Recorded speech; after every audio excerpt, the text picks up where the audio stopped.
Artinya tidak ada pasal-pasal yang menyebabkan Nikita harus ditahan. Semua, dan saya mengajukan permohonan untuk penangguhan penahanan. Bang Fahmi mungkin bisa desain tadi kan habis menjenguk Nikita. di Serang. Ya, jadi biar kejadiannya itu jelas.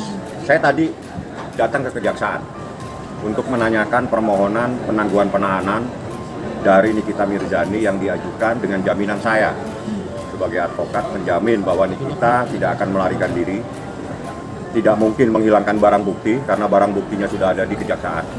Supaya clear ya, jadi jangan sampai kesana kemari orang yang nggak ngerti hukum menanggapi persoalan ini.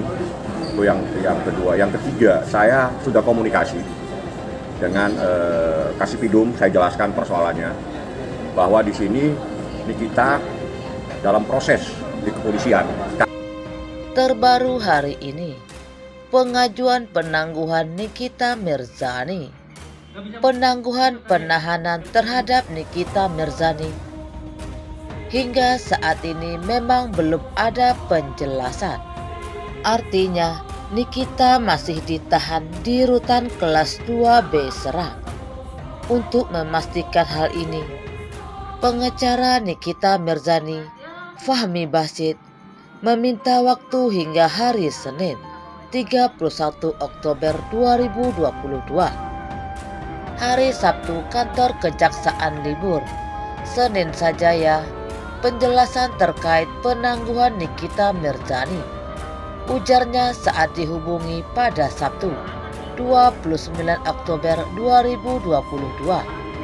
Fahmi mengatakan pihaknya akan mengonfirmasi apakah penangguhan Nikita Mirzani ditolak atau diterima.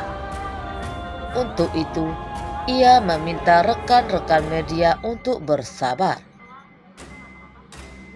Dimanapun ditangkap, mau di rumah, mau di tempat umum, dimanapun boleh. Karena pertama, alat buktinya sudah ada. 2 alat bukti kan. Saksi sudah ada, saksi ahli sudah ada, surat sudah ada, mungkin petunjuk sudah ada juga. Itu yang tahu adalah penyidik. Dan saya meyakini penyidik ini sangat profesional menangani kasus apapun. Apalagi ini krimsus jatuhnya ini, kriminal khusus. Jadi pasti penyidik-penyidik yang mengerti undang-undang ITE, mengerti internet, mengerti hal-hal yang sifatnya. Bahkan pada saat di kepolisian itu pun Nikita itu sempat rumahnya didatengin dengan beberapa orang petugas dari kepolisian, penyidik namanya. Namun penyidik tidak melakukan penahanan. Itu suatu hal yang luar biasa, di mana penyidik menggunakan hati nuraninya. Ya, ingat, menggunakan hati nuraninya, kemanusiaannya untuk tidak melakukan penahanan. Karena apa? Ada satu pasal yang paling krusial dari persoalan ini. Pasal yang paling utama adalah pasal 27 ayat 3 Undang-Undang ITE. Itu ancamannya hanya 4 tahun. Kalau menurut KUHP, pasal dengan ancaman tidak di atas 5 tahun tidak bisa dilakukan penahanan. Jadi kasus ini adalah pencemaran nama baik. Artinya pokok masalah yang paling utama di pasal 27 ayat 3. Kalau pasal 27 ayat 3 itu adalah ibu kandung dari sebuah persoalan. Tidak mungkin tiba-tiba anaknya yang diakui, ibunya tidak diakui. Logikanya seperti itu. Artinya itulah yang dijadikan dasar pertimbangan dari penyidik pada saat itu tidak melakukan penahanan. Karena memang yang dilaporkan adalah pencemaran nama baik. Hanya pencemaran nama baik. Kalaupun ada pasal lain, itu adalah pasal bagian yang tidak terpisahkan. Sehingga tidak bisa terus pasal ini yang dipergunakan, itu silakan. Tapi yang jelas pasal ini pencemaran nama baik, bukan kasus narkotika, bukan kasus teroris, bukan kasus pelanggaran HAM, ya, bukan juga kasus pembunuhan. Artinya tidak ada pasal-pasal yang menyebabkan Nikita harus ditahan. Itulah yang menjadi dasar. Namun ada persoalan beda pada saat kejaksaan mempunyai pemikiran beda dalam menanggapi itu, silakan. Tapi saya tekankan sekali lagi bahwa kasus ini adalah pencemaran nama baik, ya, dan semua harus tunduk pada surat keputusan bersama yang ditandatangani oleh Kapolri, Jaksa Agung, dan Menko Info tentang keputusan bersama. Ya, di mana aturan-aturan ITE semua ada, itu ada semua, dan mereka semua sudah paham. Terkait dengan adanya anaknya Nikita Mirzani pada saat penangkapan itu, pihak Polda sendiri sudah menjelaskan bahwa penyidik yang bertugas pada saat itu, petugasnya saat itu sangat humanis memperlakukan Nikita Mirzani. Jadi tidak ada masalah. Nikita Mirzani dibebaskan Gus Nur, ya nggak apa-apa, nggak kaget. Tapi bebas dari mana? Cuma bebas dari hukum manusia aja kan. Apa karena Nikita Mirzani punya duit? Ini nanya saya, bukan uduh. Sehingga penangguhan penahanannya dikabulkan?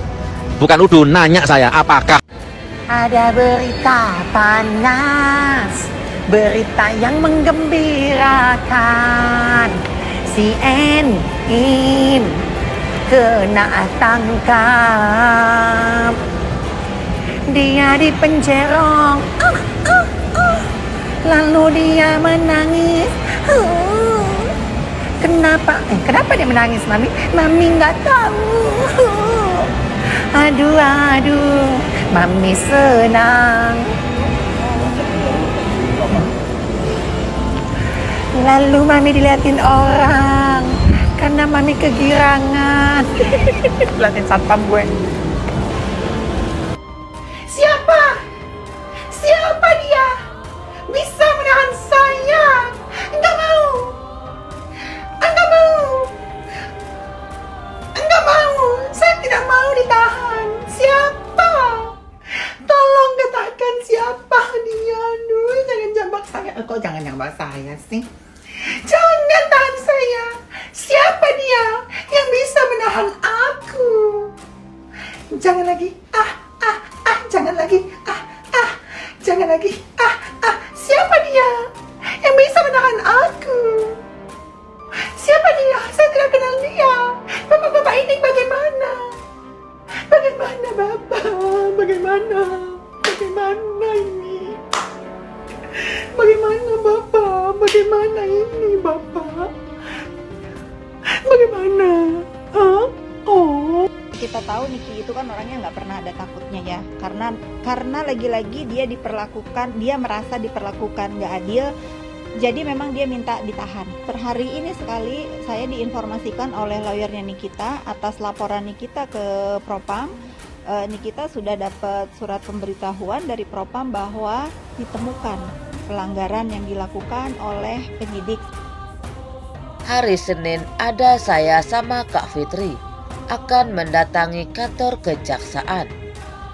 Jam 11 siang hari Senin, ingatnya lagi, diketahui pengacara Nikita sebelumnya sudah mengajukan penangguhan. Sedangkan Nikita sendiri terlihat pasrah. Apakah penangguhan itu diterima atau tidak? Nikita Mirzani sempat melontarkan kata-kata merdeka usai permohonan penangguhan penahanan diajukan Kejaksaan Negeri Serang. Dia bilang merdeka, sudah itu saja, tutur Fahmi. Sebagai pengingat, Nikita Mirzani ditetapkan sebagai tersangka atas laporan Dito Mahendra di Polres Serang Kota pada 16 Mei 2022 terkait dugaan pencemaran nama baik. Kita sebagai tersangka pada hari Jumat tanggal 24 Juni. Namun surat panggilan tersangka dari ini direspons untuk dapat memohon dijadwalkan ulang pada hari Rabu tanggal 6 Juli 2022. Namun pada hari tersebut tersangka MM juga kemudian flashback juga. Kami sudah informasikan bahwa Satreskrim Polresta Serang Kota juga telah mengirimkan berkas perkara dan dugaan tindak pidana informasi dan transaksi publik dan pencemaran nama baik sebagaimana dimaksud dalam pasal 45 dan pasal 51 Undang-Undang ITE dan juga dilapis dengan pasal 3 KUHP.